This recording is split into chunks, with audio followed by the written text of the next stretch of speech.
In a world torn apart by war, where death became a daily visitor and hope was nothing more than a memory, one man's kindness left a mark so deep that an entire town rang its bells just for him.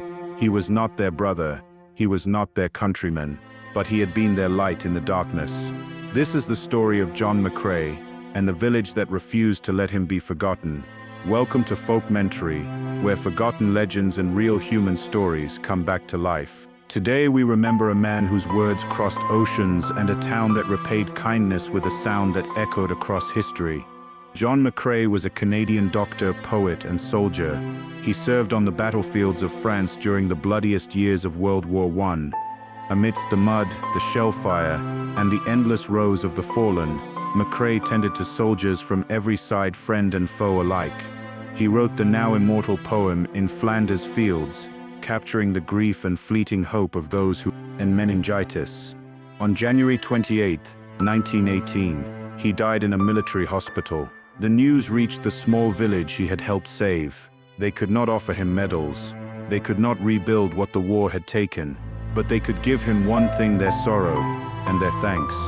That evening, as the sky darkened and the fields whispered with the wind, the village rang its bells. For hours they pealed across the ruined countryside, their sound carrying over abandoned trenches and broken fields.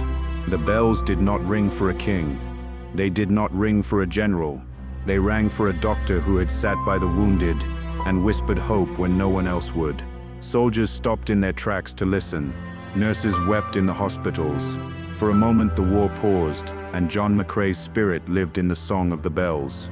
Today many know the words to In Flanders Fields, but few remember the man who wrote them.